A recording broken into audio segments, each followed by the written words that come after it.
সন্ধ্যায় সিঙ্গাপুরের বিপক্ষে মাঠে নামবে বাংলাদেশ। তবে এরই মধ্যে জাতীয় স্টেডিয়াম এলাকায় ভিড় করছেন ভক্ত সমর্থকরা। এছাড়াও কঠোর নিরাপত্তা ব্যবস্থা নিয়েছে ফুটবল ফেডারেশন। এ বিষয়ে বিস্তারিত জানাতে জাতীয় স্টেডিয়াম থেকে যুক্ত আছেন ওয়াসিউল হক পান্থ। চলে যাচ্ছি পান্থর কাছে। পান্থ, ম্যাচ শুরুর আগে বাফুফের ব্যবস্থাপনা কেমন দেখছেন এবং একই সঙ্গে ভক্ত সমর্থকরা স্টেডিয়াম এলাকায় আসতে শুরু করেছেন কিনা বিস্তারিত জানাবেন। তন্ময়, যেমনটি বলছিলেন যে নিরাপত্তা ব্যবস্থার কথা যদি শুরুতে বলি, যে আজকে কিন্তু আনুষ্ঠানিকভাবে দুপুর ৩টার দিকে শুরুতে কথা ছিল যে ৩টার দিকে গেট খোলা হবে, কিন্তু পরবর্তীতে গতকাল কিন্তু জানিয়ে দেওয়া হয় যে দুপুর ২টোর দিকেই স্টেডিয়ামে যে দর্শকদের ভেতরে ঢোকার জন্য যে গেট সেটি খুলে দেওয়া হবে। কিন্তু আমরা যেটি দেখছি ইতোমধ্যেই কিন্তু এখন ১২টা বাজে, এর আগে থেকে বেশ অনেকক্ষণ আগে থেকে দেশের বিভিন্ন প্রান্ত থেকে ভক্ত সমর্থকরা কিন্তু স্টেডিয়াম প্রাঙ্গণে জড়ো হয়েছেন এবং আমরা অনেকেই দেখতে পেয়েছি যে স্টেডিয়ামের যে গেট বন্ধ, আমি এই মুহূর্তে আছি স্টেডিয়ামের ৩ নম্বর গেটে।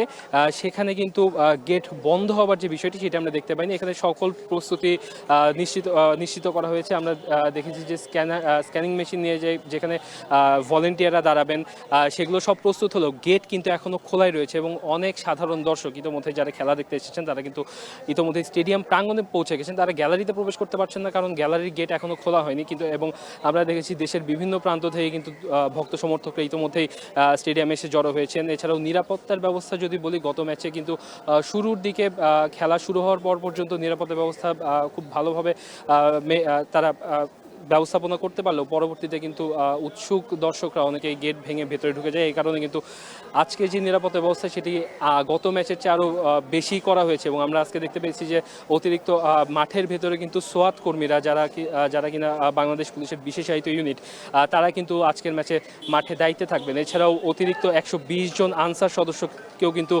নিয়োগ দেওয়া হয়েছে আজকে মাঠের নিরাপত্তা ব্যবস্থাপনার জন্য।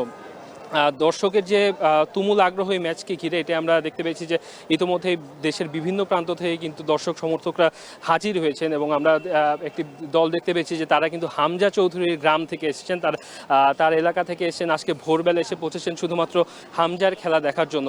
এছাড়াও আমরা দেখতে পেয়েছি ফেনী, নোয়াখালী, আরও আশেপাশে যে ঢাকার আশেপাশে যে জেলাগুলো রয়েছে সেখান থেকেও দর্শক সমর্থকরা এসেছে। তো এছাড়াও আমরা কিন্তু মাঠের বাইরেও কিন্তু আউটার স্টেডিয়ামে ফ্যান জোন থাকছে। তো তন্ময়, এই মুহূর্তে আমার কাছে এই ছিল জাতীয় স্টেডিয়াম থেকে সবশেষ।